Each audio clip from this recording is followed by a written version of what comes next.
Boa noite, boa noite, boa noite, reinantes. Estamos ao vivo novamente, depois de uma semana, né? Não sei se você sentiu falta.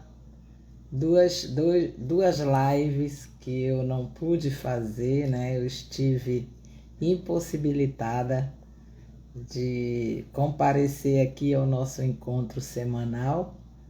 Durante 2 dias, né? Terça e quinta-feira passada, eu não pude estar aqui ao vivo com vocês, fazendo o nosso encontro, passando o nosso estudo. Estive em missão viajando, né? Eu estive em Uberlândia, Minas Gerais. Fui cumprir uma missão de ajuda, né? A uma filha que mora em Uberlândia, Minas Gerais.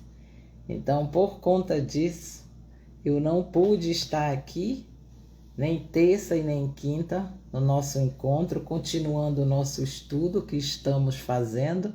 Já estamos quase no fim, né? No final do livro de Provérbios. Não sei se você tem acompanhado, mas eu comecei desde o capítulo 1 e nós já estamos quase no final do estudo, no capítulo 29 do livro de Provérbios sobre sabedoria divina, não é verdade? Você tem acompanhado as lives, então você sabe que nós temos abordado assuntos muito importantes, muita instrução para adquirirmos sabedoria, para nos posicionarmos no dia a dia, desfrutar a nossa vida diária com muito mais conhecimento, com muito mais discernimento e entendimento, através da palavra de Deus, as instruções, né, que nós aprendemos com Deus aqui na palavra dele, nos dá uma direção, nos dá como um guia para a nossa vida diária, para nós nos posicionarmos nos nossos relacionamentos com os outros seres humanos, com as pessoas, com o próximo e com nós mesmos, porque nós precisamos de Deus, né? Em todos os sentidos, a palavra de Deus vem nos instruir, vem nos ajudar a ter uma vida melhor, a nos relacionarmos com Deus, com o próximo e com nós mesmos. É muito bom nos conhecermos através da palavra de Deus. Eu há muitos anos tenho estudado a Bíblia e quanto mais eu me aprofundo, mais eu estudo, mais eu me conheço. Mais eu sei quem eu sou, mais eu reconheço a minha identidade em Cristo. Isso é muito importante, porque para nós podermos conhecer o nosso próximo, termos bons relacionamentos com o próximo e com Deus, nós precisamos saber quem nós somos, o autoconhecimento. E como nós podemos fazer isso? Adentrando dentro do nosso ser, nos conhecendo, buscando nos conhecer a cada dia, tanto com a palavra, através da palavra de Deus, como com algumas formas, né, que atualmente nós fazemos e estudamos. Existem especialistas que nos orientam como nos conhecermos, para poder nos relacionarmos. Sempre eu tenho falado aqui, eu tenho explicado, procurado fazer com que a gente entenda, você entenda, que a maior vontade, o propósito de Deus é fazer com que a gente nos conheçamos a nós mesmos e que por conta disso venhamos a ter um relacionamento mais próximo com Ele, mais próximo dele, porque no momento em que você se reconhece filho de Deus, onde você descobre que a sua identidade de filho é desde o princípio, ele te criou, ele te fez para esse relacionamento, para você se conhecer nele, se achar nele e ele em você, essa íntima relação, é esse o propósito maior de Deus quando ele te tem como um filho. E você sabe que o livro de Provérbios é um livro que vem nos disciplinar para esse relacionamento. Não só disciplinar, mas instruir qual a disciplina adequada que nós devemos ter para a nossa vida e também transmitir para os nossos filhos de uma maneira que nós vamos estar cada vez mais nos aproximando do Pai. Essa é a vontade de Deus, que você tenha um relacionamento íntimo. E para isso, primeiro você tem que reconhecer como filho dele. Porque como nós vamos ter um relacionamento de pai e filho se nós não reconhecermos essa identidade? Quem sou eu? Antes de você procurar saber quem é Deus, primeiro você tem que se perguntar: quem sou eu? Quem é você? Você já descobriu a sua identidade? Porque um relacionamento com Deus, você ouvindo falar dele, é uma coisa. Por exemplo, quando você ouve falar de alguém, você não conhece a pessoa, você só ouve falar. Mas quando você se identifica como filho desse alguém, sendo Deus, você passa a ter maior intimidade e a conhecê-lo. Porque se você conhece a si mesmo, sabe quem você é, você passa a conhecer o Pai que te criou. Foi isso que Jesus disse: aquele que conhece a mim, conhece aquele a quem me enviou, conhece o Pai. E o que me ama, ama o Pai.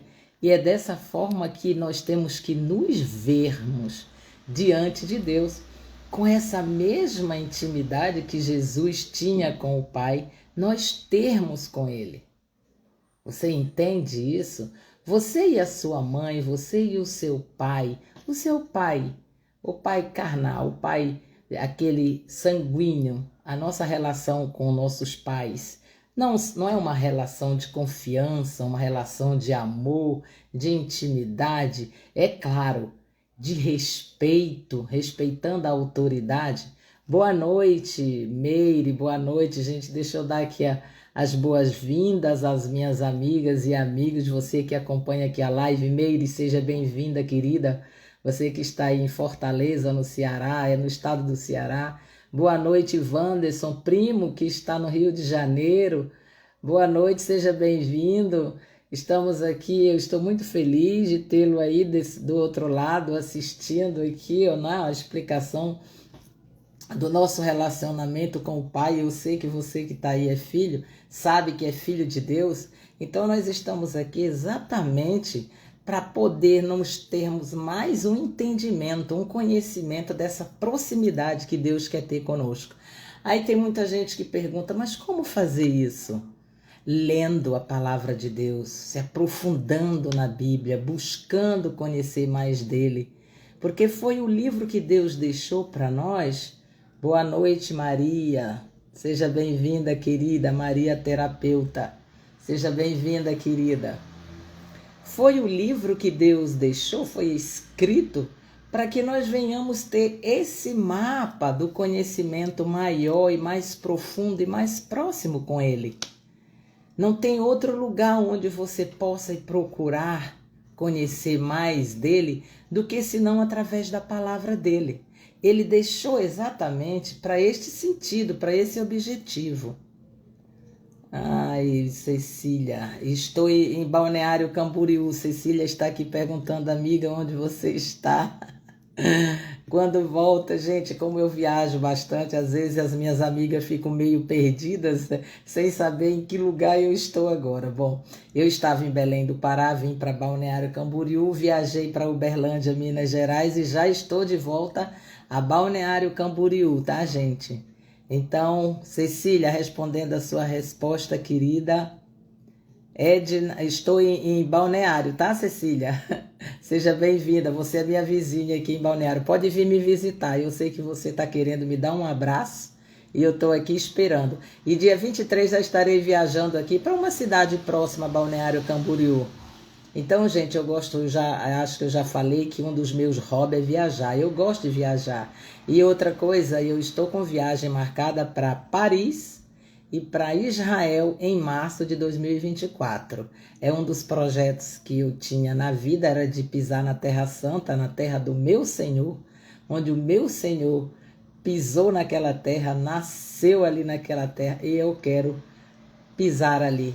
Algo me diz que tem novidade para o meu espírito quando eu pisar naquele lugar, naquela terra onde o meu Senhor nasceu, andou, morreu e ressuscitou.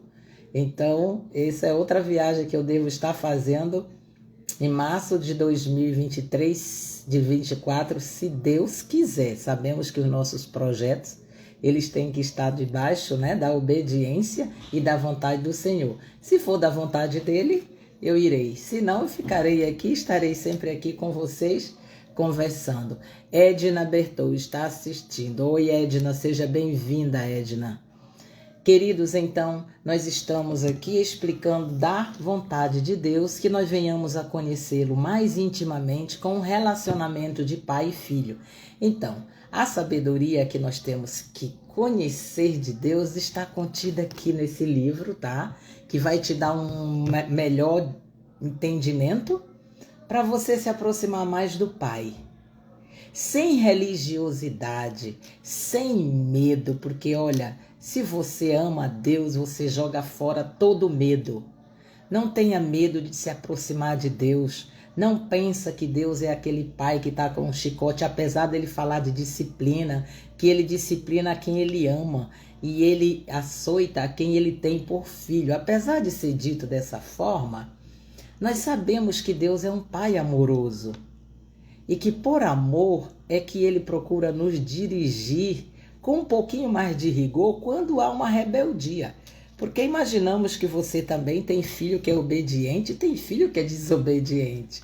E você não vai tratar aos dois da mesma forma, não é verdade? Existe sim uma forma diferente de tratar um filho e de tratar o outro. Nós temos filhos e sabemos que tem filho que é menos, te dá menos canseira, né? E tem outros que dá mais canseira. Mas com amor, você termina tratando tanto um quanto o outro na medida do teu amor e do que eles precisam aprender de um pai e de uma mãe, não é verdade? Porque não tem nada, nós vamos ver aqui em Provérbios, mais ruim do que um pai ou uma mãe que não põe limites, que não disciplina o filho e que lá na frente vai sofrer as consequências de não querer que o filho sofra nenhum tipo de dor. Sabemos que a dor, ela é para todos e ela produz crescimento. Você entende isso? Nem toda dor é para a morte. É para produzir crescimento, sabedoria e muitas coisas. A dor que eu estou falando é a dor do não, sabe? Tem gente que não sabe ouvir um não. É a dor do limite, a dor do limite, a dor da disciplina. A dor do dizer agora não, ou a dor do dizer chega, parou, e aqui é o seu limite. Essa dor que um pai ou uma mãe não quer que o filho sofra, seja privado, ela termina lá na frente tendo que lidar com situações muito mais constrangedoras. E é isso que Deus faz com os filhos. Existe uma forma amorosa de Deus disciplinar os seus filhos através da dor.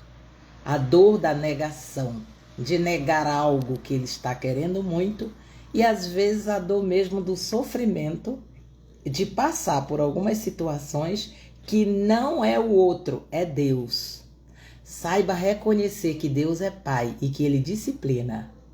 E é para o crescimento, e é por amor, e é por amar. Porque Ele nos diz isso. Quanto mais nós estudamos, nos aprofundamos na palavra de Deus, de tanto nós lermos, nós vamos aprendendo que quando passamos por dificuldades, por alguns momentos difíceis, pode ser uma disciplina de Deus.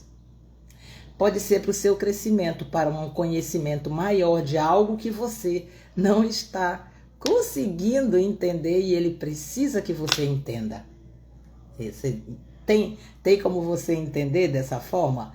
Então, se o teu momento difícil para você é insuportável, saiba que esse momento difícil você vai ganhar com ele alguma coisa. De tudo que você passar na sua vida, você ou ganha sabedoria, conhecimento, ganha entendimento, alguma lição você vai tirar desses momentos difíceis. Tá certo? Então não tenha como Deus sendo um pai que disciplina sem um motivo, é por amor.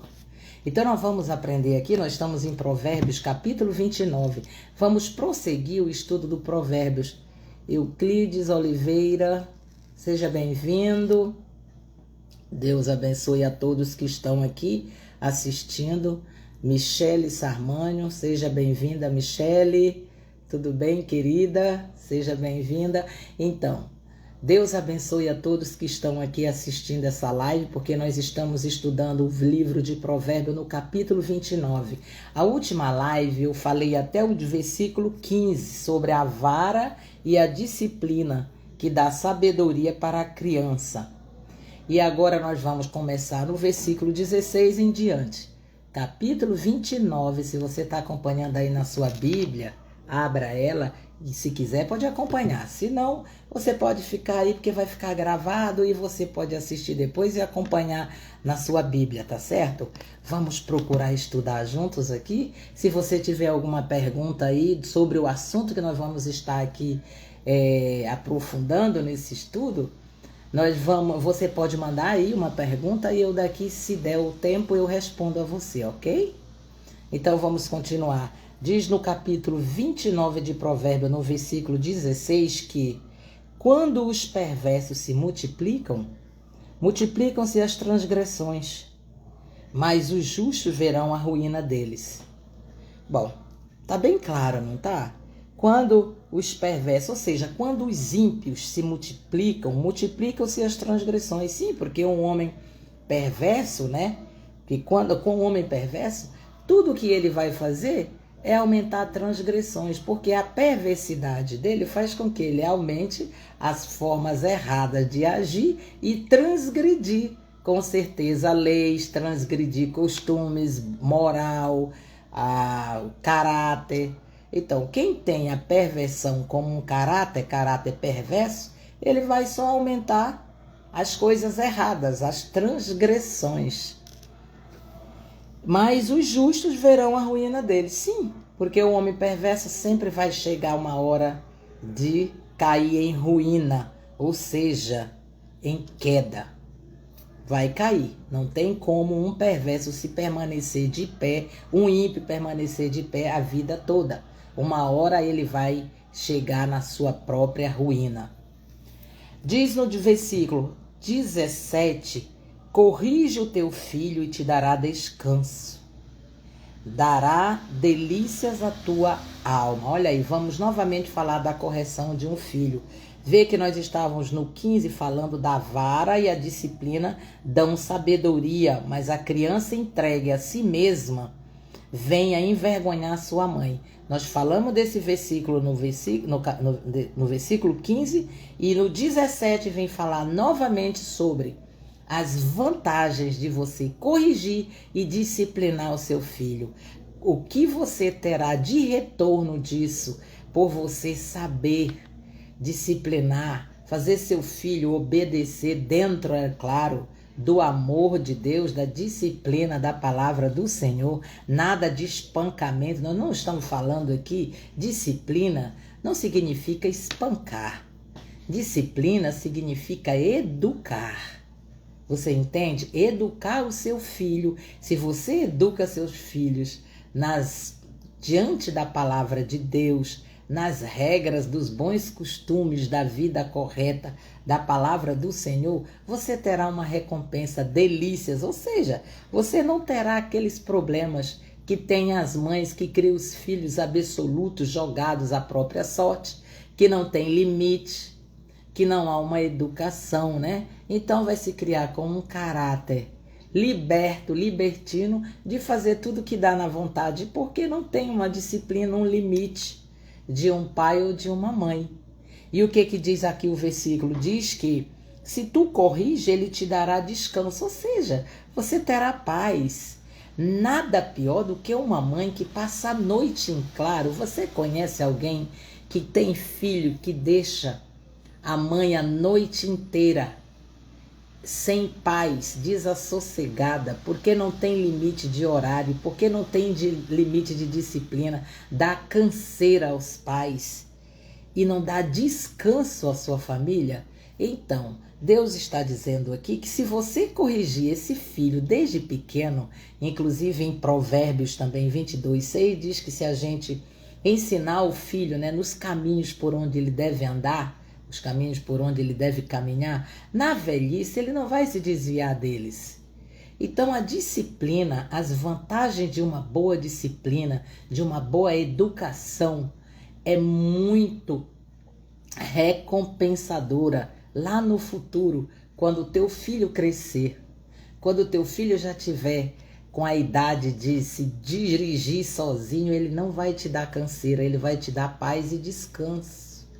Essa será a recompensa de um pai que sabe disciplinar e pôr limites.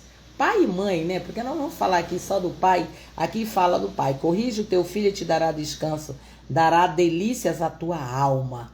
Ou seja, dá descanso à tua alma, dá paz, prazer. Vai dar prazer à tua alma. Você ter um filho que você soube educar nos bons caminhos, nos caminhos retos, na disciplina do Senhor. E você, no futuro, na tua velhice, esse filho vai te dar o quê? Paz, descanso e prazer. E até orgulho, porque não te envergonhará lá na frente. Você não vai ter a polícia batendo na porta da sua casa, buscando o seu filho que você não soube negar a ele e nem impor limites. Porque o que nós vemos hoje é que nós temos uma sociedade atualmente, uma geração sem muitos limites, não é verdade?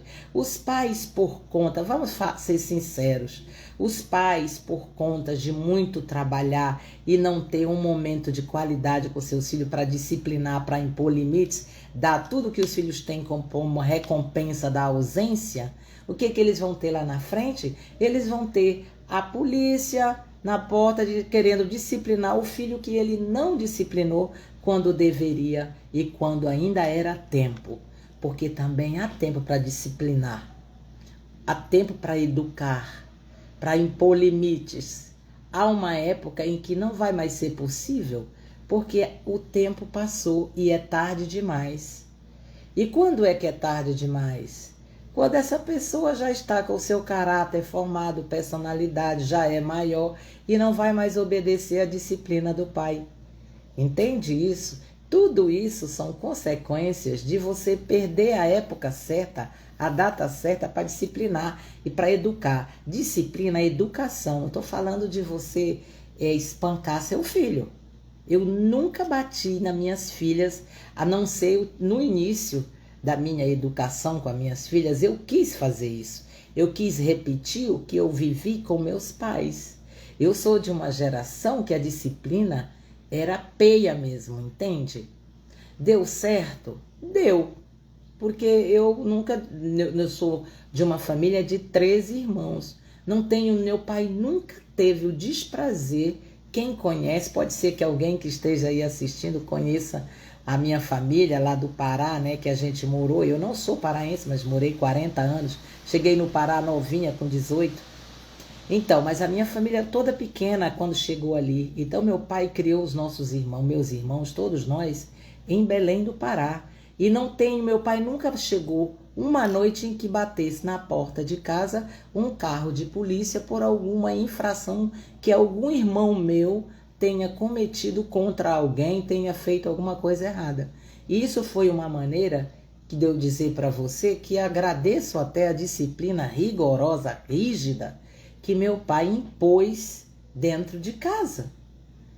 O resultado foi o descanso que ele tinha para dormir à noite, e a minha mãe deitar às 8 da noite, 9 horas da noite, mesmo os filhos estando passeando, se divertindo, saindo, indo festa, porque é impossível não ter 13 filhos e não ter. A preocupação de pai é que hora vai chegar e tal. Mas assim, o desprazer de ter um problema de falta de disciplina por terem cometido alguma coisa errada, isso meu pai não teve, e nem minha mãe. E apanhamos muito, tá? A vara que Deus fala aqui mesmo, a vara e a disciplina que dá sabedoria, funcionou lá em casa. Eu não estou dizendo que hoje essa geração tenha que ser igual à minha. Eu, por exemplo, não fiz isso com as minhas filhas. E elas podem estar aí assistindo e dizer aí se elas tiveram esse tipo de educação da vara, da disciplina rígida e rigorosa, do açoite. Não tiveram, mas não me deram canseira. E eu funcionou da minha maneira também, sem precisar, mas com limites. Eu sempre impus limite de horário, limite para alimentação, o que devia comer, que horário comer. Sempre teve isso lá em casa. Eu criando minhas filhas sozinha, mãe solo, tá? Porque eu fui mãe solo. E eu criei minhas filhas com pessoas dentro de casa estranhas me ajudando a cuidar, tá bom? E eu impunha esses limites. Comia em horário, saía em horário, foram adolescentes, não me deram problemas, porque eu tinha uma relação de maior proximidade e não era na base da peia. Nunca foi. Funcionou. Mas Deus aqui nós não podemos, como é que se diz, contrariar o que a palavra de Deus diz que funciona, né? Corrigir o filho, dar a correção devida, não é açoitar, não é espancar, corrigir, tirar aquelas coisas que no futuro, se não forem podadas, elas vão crescer a um ponto de ficar sem limite e você não poder mais fazer nada. Então, enquanto você pode, corrija seu filho, ponha limites. É muito bom, porque se não fizer isso, você vai sabe o que vai acontecer com você? A tua alma não vai ter descanso, ou seja, você não terá paz e nem prazer de conviver na sociedade. Você será envergonhado, porque a palavra de Deus diz que o filho que não recebe correção do pai envergonhará a mãe. Não é verdade? Então, isso foi o versículo 17 sobre corrige o teu filho e te dará descanso, te dará paz e dará delícias à tua alma, ou seja, prazer à tua alma. 18. Não havendo profecia, o povo se corrompe, mas o que guarda a lei, esse é feliz. O que será não haver profecia? Ou seja, a palavra de Deus sempre foi o guia, né? Para que o homem, o ser humano,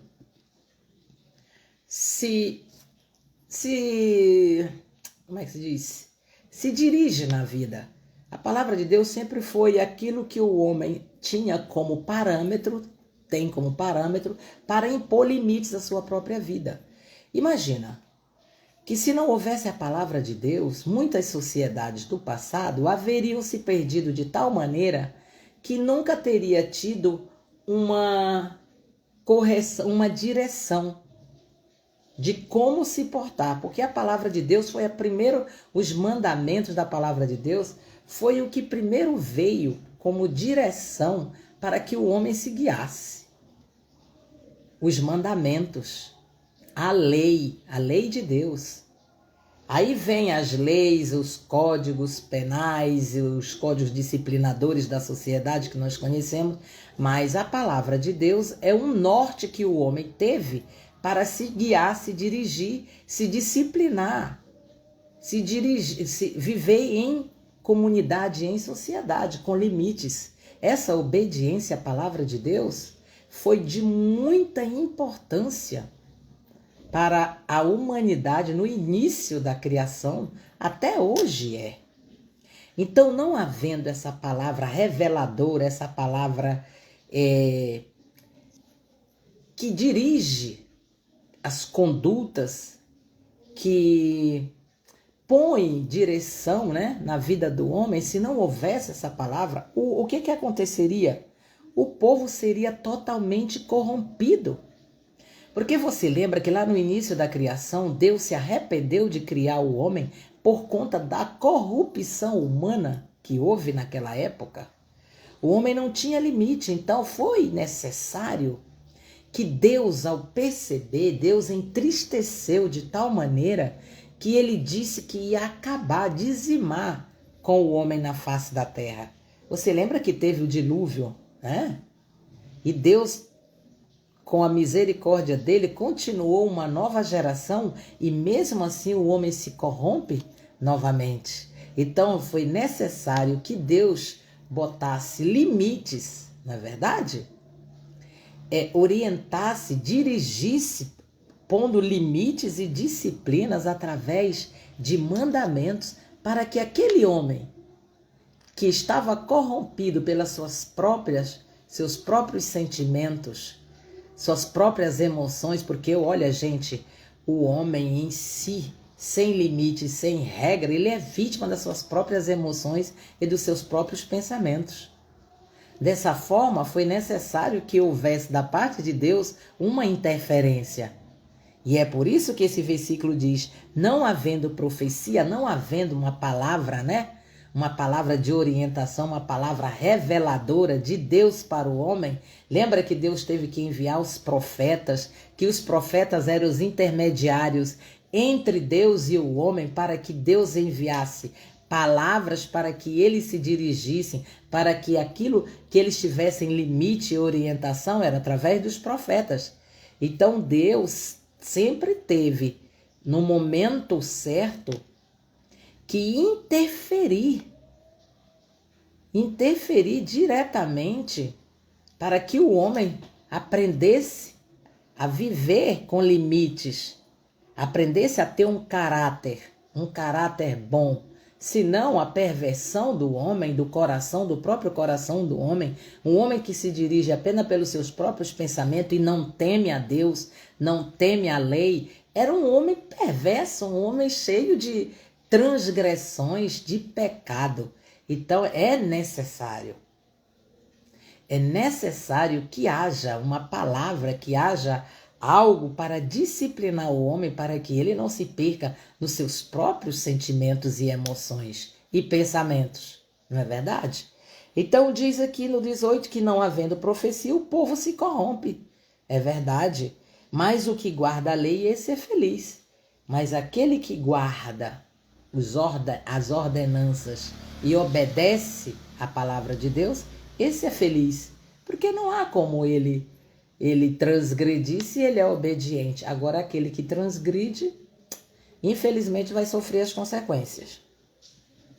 O servo não se emendará com palavras, porque ainda que entenda, não obedecerá. O servo não se emendará com palavras, porque ainda que entenda, não obedecerá. Aqui dá a entender que para o servo, aqui nessa época, o servo que trata aqui é como se fosse o escravo, né?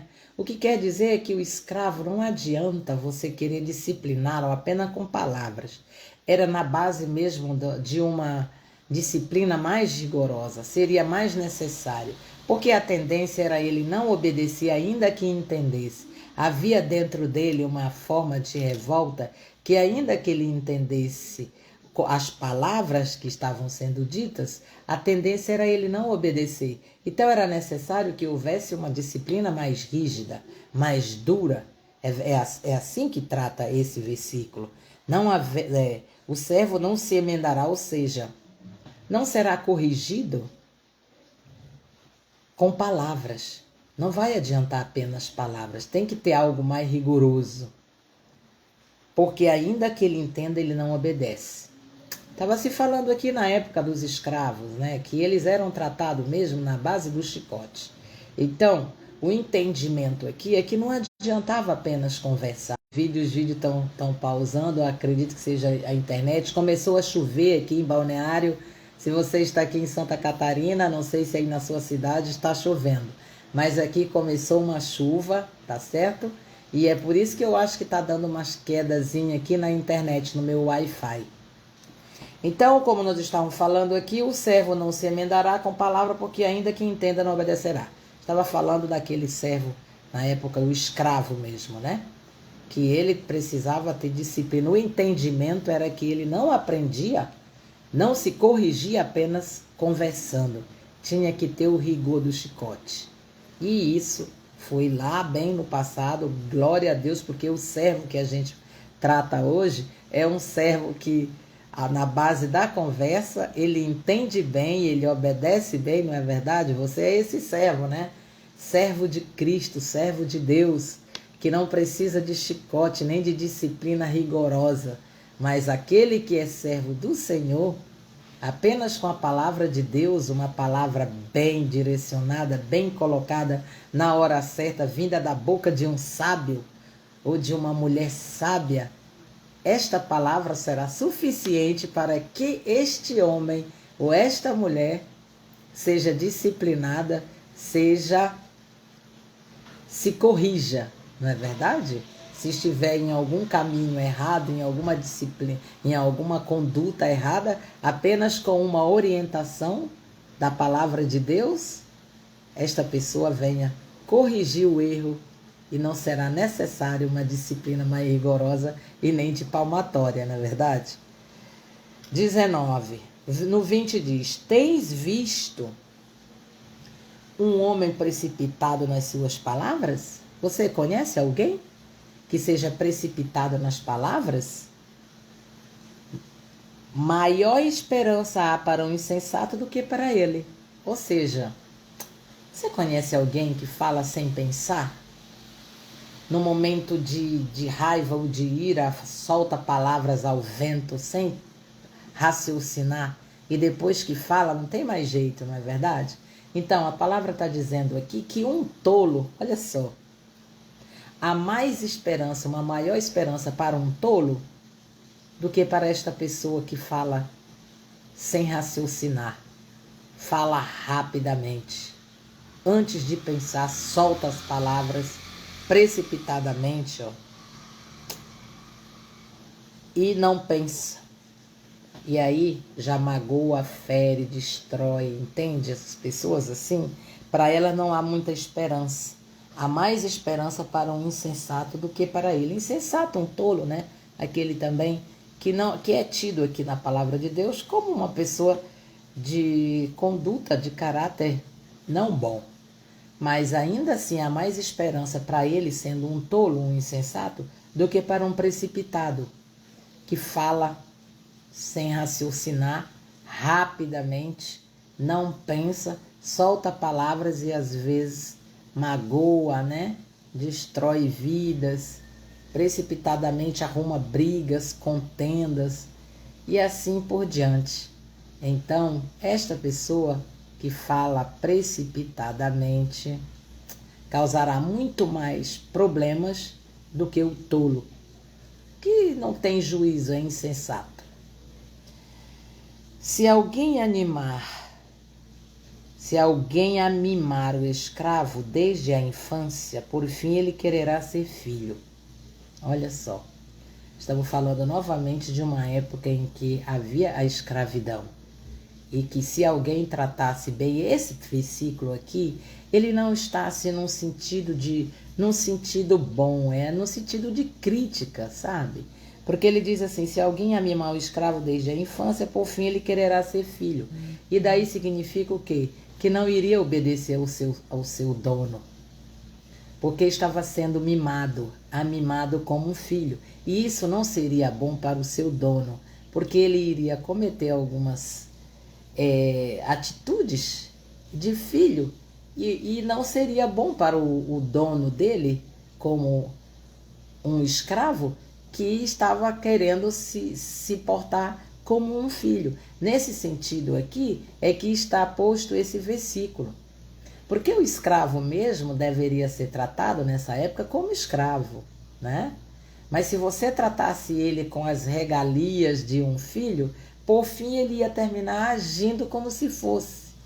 E isso era considerado não bom, que você tratasse dessa forma. É assim também, quando você trata, aqui nesse versículo nós vamos tratar assim, tipo, quando você trata funcionários, que você é um empresário, você tem autoridade sobre alguém em uma determinada situação e você trata essa pessoa com uma certa intimidade e ela confunde as coisas. Você entende isso? Já aconteceu isso com você? De você dar um certo tratamento para alguém que você tem autoridade sobre essa pessoa. Você está numa posição de liderança. É quando você é líder de uma equipe ou de pessoas e estas pessoas você trata com carinho e com uma certa intimidade. E estas pessoas não entendem e terminam que elas confundem esta posição, esse seu tratar, e terminam às vezes te causando problemas. Entende isso? Então é como que dissesse assim: trata a pessoa na função, na posição em que ela está, para que você não venha ter problemas com ela lá na frente. Eu tive esse tipo de problema, gente. Confesso a você que eu tive esse tipo de situação comigo. Quando eu liderando uma equipe na minha empresa, alguns funcionários, eu levava meus funcionários para minha casa, em aniversário das minhas filhas, eu tratava de ir em restaurante com eles, em comemoração a gente estava juntos, em festas a gente estava juntos. E algum desses funcionários, eles às vezes queriam confundir realmente, sabe aquela história de se dar a mão que é o pé e tal? Então acontecia isso. E esse versículo aqui está exatamente tratando dessa forma. Ou seja, se alguém é mimar o escravo desde a infância, por fim ele quererá ser filho. Ou seja, vai terminar causando algumas situações em que vai incomodar aquele que o tratou de forma íntima e com uma posição, com uma intimidade maior do que devia. Você entende? Então, é isso que está tratando aqui. Quando você tem uma posição de tratar alguém, trate-a. É isso que o versículo está dizendo. Trate-a na posição que ela é, porque senão ela vai se portar como se fosse não sendo. E aí, quando você quiser colocar no lugar, já é tarde. Aí vai ser bem difícil, vai ser mais difícil, não é verdade? Isso tudo, gente, você vê isso aqui, tudo são orientações de sabedoria de Salomão. Salomão teve e tem esse livro, uma sabedoria imensa e muito atual e muito vigente na nossa época, não é verdade? Porque tudo aqui trata de relacionamentos entre pessoas, de posturas, de comportamentos, de caráter, de personalidade, de temperamentos, não é verdade? Diferente, diversificado. Aqui trata-se muito do perverso, do tolo, do iracundo, do raivoso, trata do precipitado, do negligente. Aqui nós vamos ver todos os tipos de temperamento, né, que existem em pessoas. Até hoje, não foi naquela época, é hoje, porque pessoas são pessoas, sempre terá essa questão do temperamento, do relacionamento, né, do caráter, da personalidade. Então aqui são orientações e são lições, né, de como lidar com essas pessoas, com essa diversidade de comportamentos, diversidade de temperamento, diversidade de personalidade, não é verdade? Muitas orientações aqui, se nós aplicarmos na nossa vida, teremos uma vida bem muito mais fácil de lidar com o ser humano. Vamos continuar aqui no versículo 24. Não, no 23. A soberba do homem o abaterá, mas o humilde de espírito obterá honra. Sim, no Salmo 147:6, a palavra de Deus diz assim que Deus exalta o humilde e abate o orgulhoso, o exaltado, não é verdade? É disso aqui que está se tratando. A soberba do homem o abaterá. Deus abate o soberbo, mas o humilde de espírito obterá honra. Ou seja, Deus exaltará, dá honra àquele humilde. Humilde de espírito, está se falando de humildade em sentido de pobreza, né? É humildade em sentido de humilde de espírito, aquela pessoa que não é soberba, que não é orgulhosa, é simples e humilde. Em situações em que poderia até ser orgulhosa e soberba, esta pessoa tem um espírito humilde, tá? Uma pessoa que não tem soberba e nem orgulho, nem arrogância. Esta pessoa obterá honra, será exaltada por Deus. 24. O que tem parte com o ladrão aborrece a própria alma, ouve as maldições e nada denuncia. Claro, o que tem parte com o ladrão, aquele que se associa com a pessoa errada, que rouba com o ladrão, que vai acontecer? Ele não pode nem denunciar o ladrão, porque não vai denunciar a si mesmo, não é verdade? O que se associa tem parte com ele, como que vai poder reivindicar a justiça? Vai ficar calado, e ainda que chame-o para testemunhar, ele não vai testemunhar contra ele mesmo, porque ele está associado ao ladrão.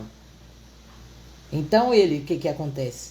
Ele aborrece a própria alma, ouve as maldições e nada denuncia. Ouve e fica calado. Porque ele não pode, porque ele está associado, ele vai denunciar ele mesmo, certo?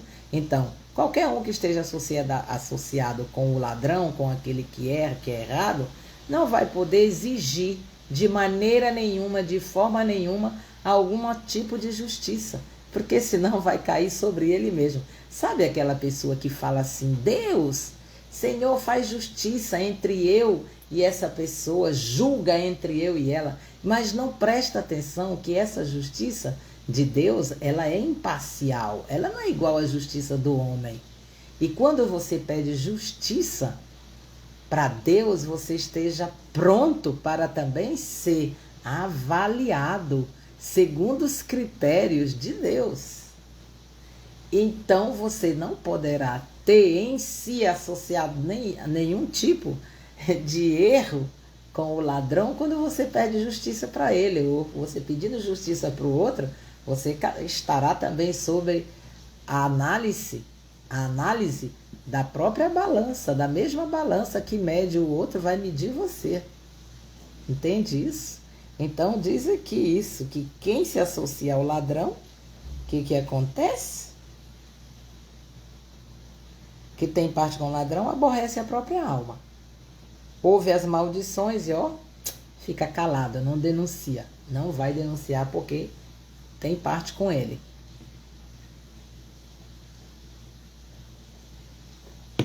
No versículo 26, gente, para você que chegou aí agora, nós estamos lendo o capítulo 29 de Provérbios, tá? No versículo 26 agora diz assim, capítulo 29 de Provérbios, versículo 26. Muitos buscam o favor daquele que governa, mas para o homem a justiça vem do Senhor. Ou seja, aquele que busca o favor de homens não tem noção de que a justiça que ele tanto reivindica através dos homens, ela vem do Senhor. Olha só, muitos buscam o favor daquele que governa. Quem é? A quem você procura, a quem você busca quando você quer algo? Primeiro você busca o favor de quem? Dos homens, né? É isso? Pois aqui está dizendo, mas para o homem a justiça vem do Senhor. Então, quando você busca o favor do homem e não o favor de Deus, você comete um engano. Porque ainda que venha através de um homem, então você tem que reconhecer, como diz lá em Provérbios 3:6, que nós temos que reconhecer Deus em todos os nossos caminhos. Então, quando você busca o favor do homem, você saiba que a justiça e o favor venha dele, do Senhor, ainda que através do homem, porque é tudo dele, através dele e por ele. Você entende isso? Porque, olha, mas para o homem a justiça vem de Deus, vem do Senhor. Então, quando você está em desespero, em momentos difíceis, quando você está buscando algo que você precisa, está necessitando, primeiro você deve colocar na presença do Senhor, buscar nele a justiça, o favor de Deus. Não tem nada melhor do que o favor de Deus. Quando você está sobre o favor de Deus, a graça de Deus, a graça do Senhor, você está sob o amor dele. Então, o favor de Deus abre as portas para você em todas as áreas da sua vida. Nada melhor do que estar sobre a graça do Senhor, sobre o favor dele. Ele vê graça em sua vida, em sua postura, em sua conduta.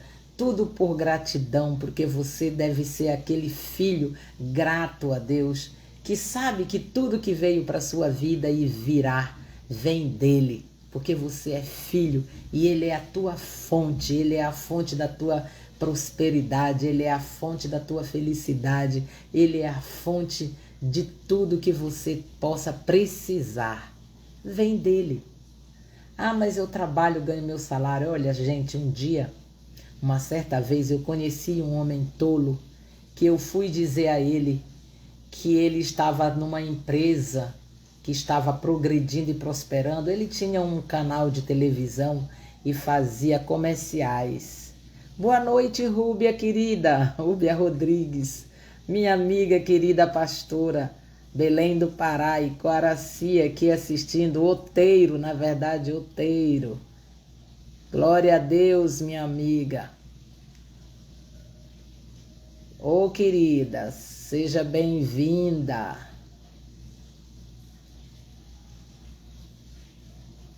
Seja bem-vinda, muito bem-vinda. Desculpa, teve aqui uma interrupção. Querida, seja bem-vinda. Então, nós estamos falando aqui exatamente sobre o favor e a graça do Senhor. Então, este homem chegou uma certa vez numa empresa minha e ele me solicitou, ele me ofereceu um comercial. É um exemplo aqui, estou dando um exemplo de pessoas que não conhecem a graça de Deus, não reconhecem o favor de Deus. E ele estava prosperando na empresa dele e eu fui dizer para ele assim, graças a Deus que o Senhor está prosperando. Este homem ficou profundamente aborrecido comigo e disse assim mesmo, gente, essas foram as palavras daquele homem. Um homem tolo, que eu acredito que não conhece a Deus e não acreditava em Deus. Ele disse, graças a Deus, nada. Ele disse até uma palavra que eu não vou repetir aqui. Graças a mim, ele disse, graças a mim que fiz um excelente trabalho, que faço um excelente trabalho, que levanto de manhã. Olha, ele ficou irritado comigo por eu ter dito isso a ele. Ou seja, é um homem que acredita na força do seu braço, na sua própria carne. Ele não conhece o favor de Deus e a graça do Senhor.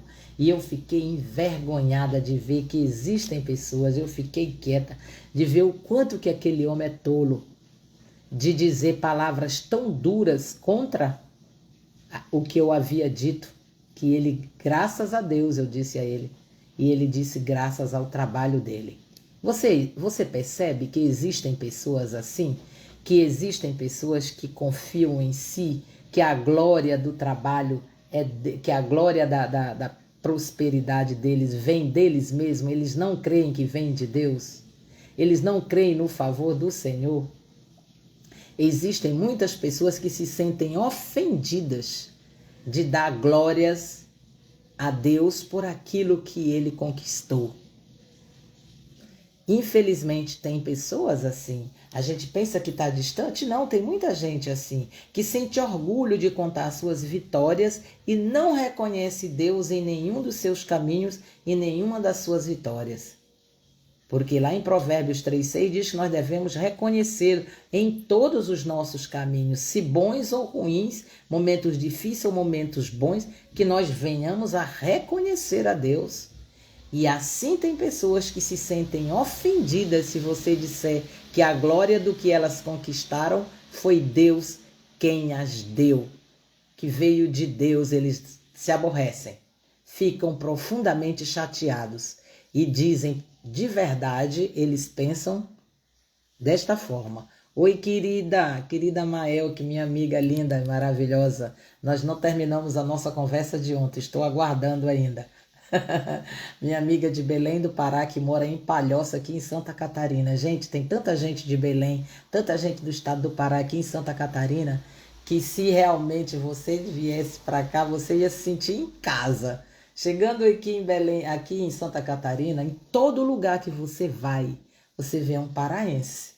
Eu, como vim de Belém, eu não sei se tem muitas outras pessoas de outros estados, mas paraense tem bastante. Olá, minha amiga Mael, que está aqui assistindo. Então, nós estamos falando sobre o versículo 26 do capítulo 27 de Provérbios, que diz que muitos buscam o favor daquele que governa, ou seja, das autoridades. Tem muita gente que quando tem uma conta... Você já viu na época de política? Você já viu pessoas que vão nos gabinetes dos deputados pedir favor, pedir alguma coisa, compra pagar sua conta de água, cimento, e vende o voto e pede favor àqueles que governam. Você já viu gente que faz isso? Tem muito, na verdade. Na época da política a gente vê muito mais isso. Que as pessoas se rendem mais pedindo coisa aos governantes do que esperar de Deus. E quando recebe o favor daquele político, eles se sentem mais agradecidos ao político do que a Deus.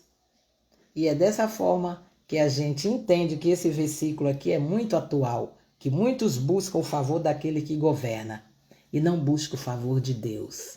Esquece do principal, que é o que está acima daquele que governa, é o que governa de verdade, a sua e a minha vida. Pelo menos o meu maior governo vem do alto. E a minha maior autoridade, sabe para quem eu trabalho? Para Ele. Sabe para quem eu agradeço? A Ele.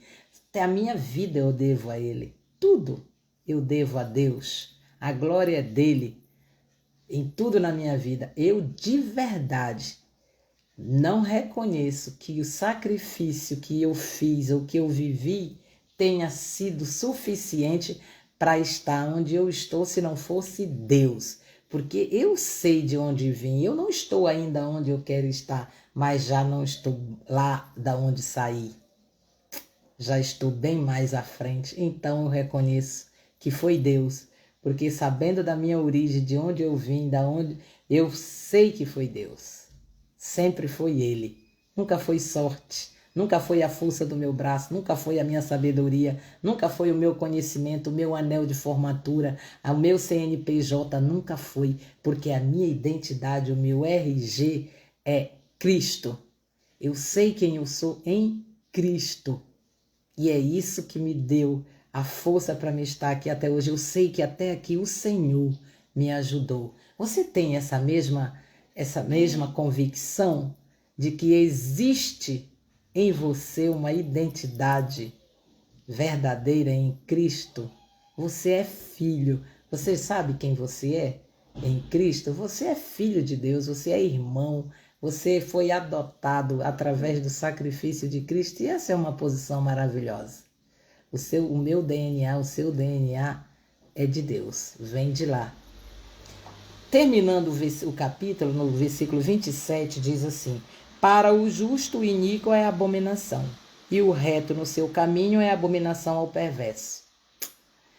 Sim, porque aquele que é errado termina olhando para você que é correto de uma forma como se você estivesse errado e ele sendo certo. Ou seja, às vezes o errado vira regra e o certo vira exceção. Você já viu essa situação? Claro, né? Nós vivemos numa sociedade exatamente que tem essa impressão.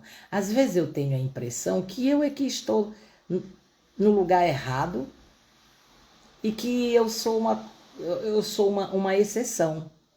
Porque a regra deveria ser o bom caráter, as coisas corretas ser a regra. Mas hoje fazer errado é que virou regra. Então diz assim, ó, para o justo o iníquo é abominação, lógico. Nós que somos justificados e justos fazemos as coisas certas, aqui esse justo é no sentido de certo, correto, que tem conduta correta, que anda pelos bons caminhos, entende isso?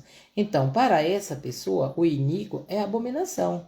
É certo, porque nós olhamos para aquele que pratica a iniquidade, as coisas erradas, como uma abominação.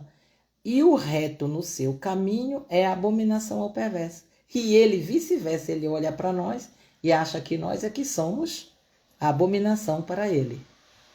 Evidentemente, que olhando de um do lado, o outro olhando do outro, quem olha para você que é correto é que acha que o perverso, o iníquo, o errado, olha para você de qualquer maneira te taxando como sendo, no mínimo, um tolo, um besta, né? Um otário. Você já viu que o bandido, quando vem te assaltar, ainda diz assim, perdeu, otário?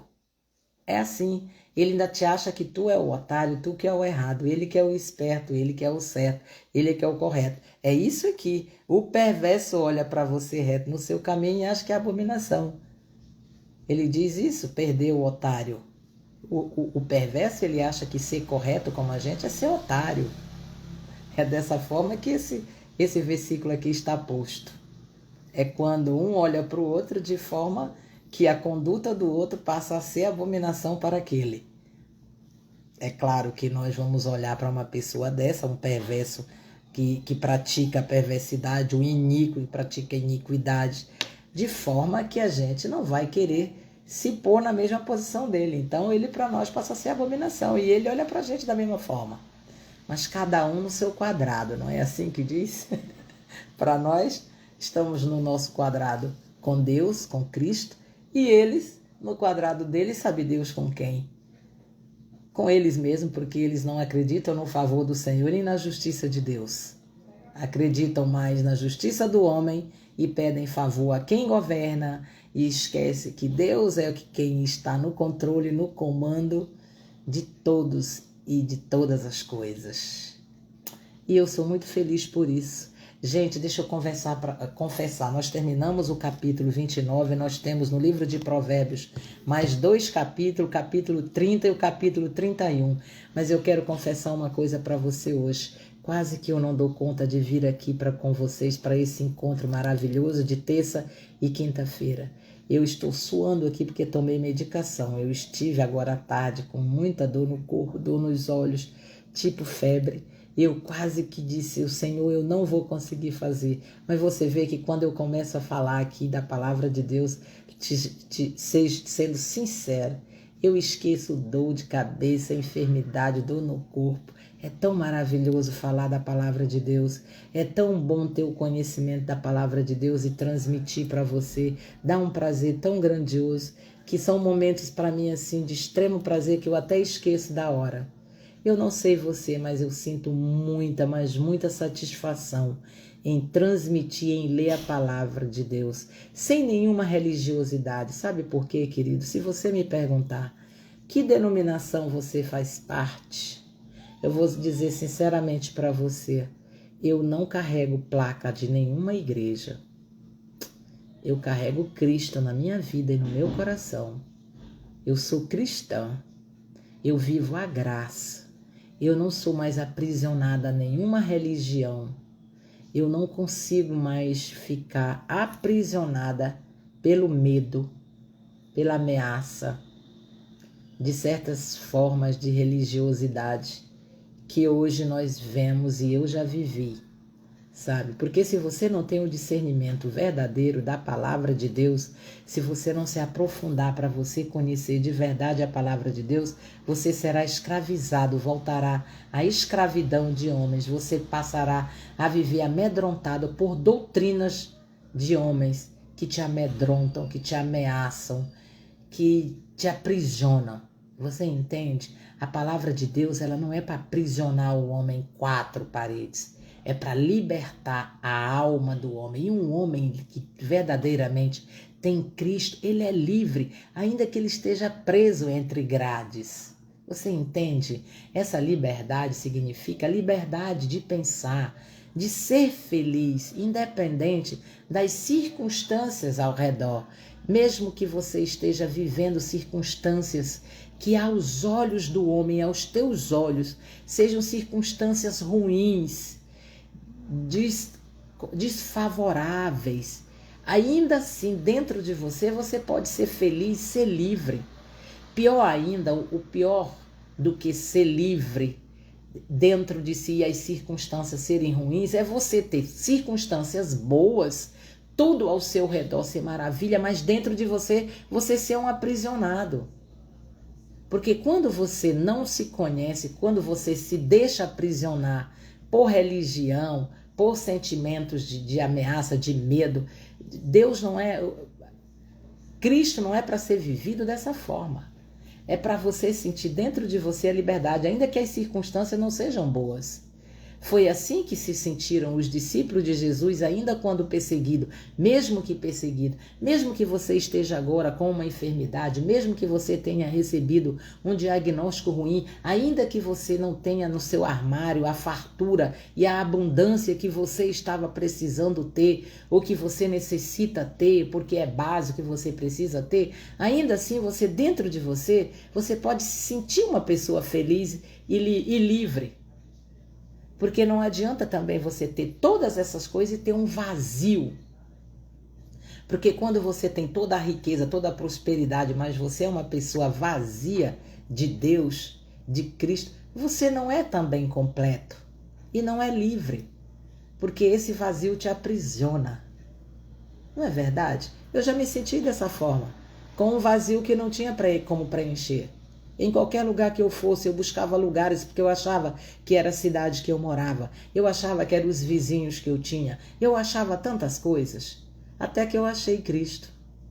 E aí eu descobri que qualquer lugar que eu fosse, e ainda que eu voltasse à pobreza e não tivesse o que comer, eu teria Cristo e eu conquistaria. E eu sei que com Ele, com o amor que Ele tem por mim e por você, eu sei que eu ia chegar em algum lugar muito mais fácil do que se eu tivesse com todas as circunstâncias boas e favoráveis, mas não tivesse Cristo. Porque eu já tive todas as circunstâncias boas e favoráveis aos olhos dos homens, inclusive o meu pai dizia isso para mim. Ele dizia: filha, por que você é infeliz? Porque ele me via infeliz, eu era mesmo.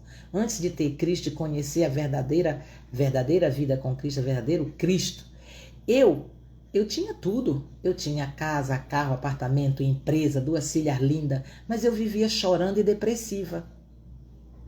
Olha, eu conheci Cristo depois de uma depressão imensa que eu tive na minha vida. Era um vazio tão grande, meu pai não entendia. Dizia exatamente isso que eu estou falando aqui para você. Estas eram as palavras do meu pai. Você não precisa de ninguém com você, você já tem tudo.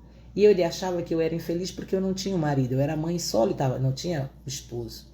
E eu era infeliz. E eu achava também que era a falta de um esposo, tá? Mas não era não. Porque eu tive relacionamentos e eu não era feliz com essas pessoas. Porque havia dentro de mim faltando algo. Era dentro, não era fora. O vazio que você sente não preenche com cidade linda, com carro, com dinheiro, com nada, com roupa linda, com sapato. Você pode andar toda maravilhosa. Mas se dentro de você faltar algo que te preenche, não adianta você ter tudo que tem. Eu já vivi isso. Então, a instrução que eu recebo aqui da palavra de Deus é que se eu tiver Cristo, se eu tiver Deus em minha vida, se eu tenho paz. Entende? Paz. Amor. É isso que nós precisamos. Pode ter todo o dinheiro do mundo. Dinheiro é ruim? Não, dinheiro é maravilhoso. Dinheiro compra as coisas, dinheiro nos traz o sustento, é bom. Mas não é só o dinheiro.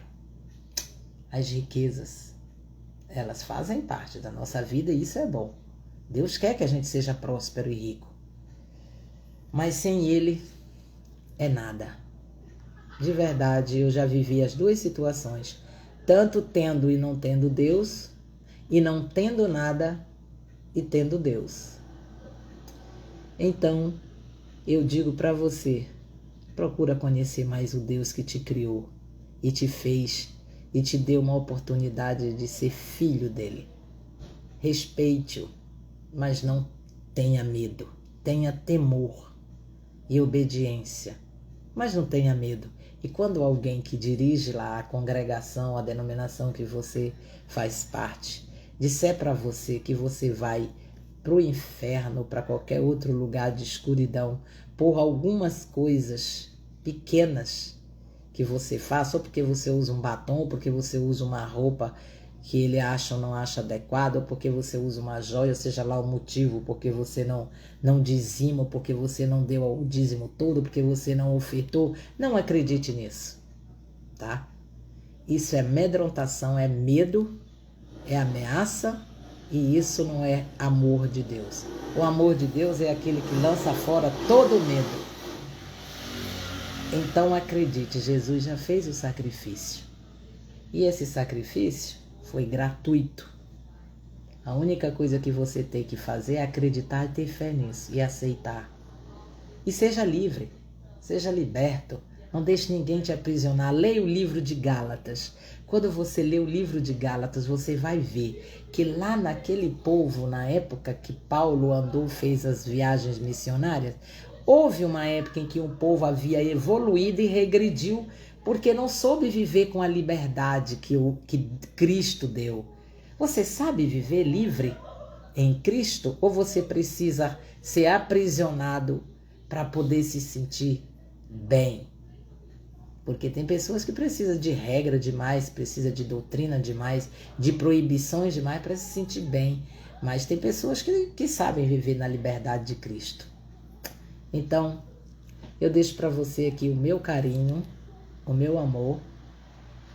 E até a próxima live, que será na quinta-feira, se Deus quiser. Se Ele não quiser, eu não estarei aqui no horário de sempre. Um beijo no seu coração. Fernando Rodrigues, meu amigo de Recife. Tem gente de muita parte do Brasil aqui. Economista Lari, seja bem-vinda. Nós já estamos encerrando. Rodrigo Galúcio, meu esposo, está assistindo também. Seja bem-vindo. Eu já estou me despedindo aqui, 15 minutos além do horário, porque terminou. Eu terminei, na verdade, a leitura do livro de Provérbios no horário, mas aí eu tive que complementar com você mais alguma coisa para dizer para você que Deus te ama, Jesus te ama e que você é querido e que tudo isso aqui é por você, tá certo? Tudo é por você e para você. Que Deus abençoe, te dê a graça, te dê uma noite de descanso e um dia maravilhoso amanhã de presente. Viva e desfrute desse dia que Deus está te dando amanhã, quando abrir o sol, um presente novo e uma vida nova. Beijos, fiquem com Deus. Tchau, tchau.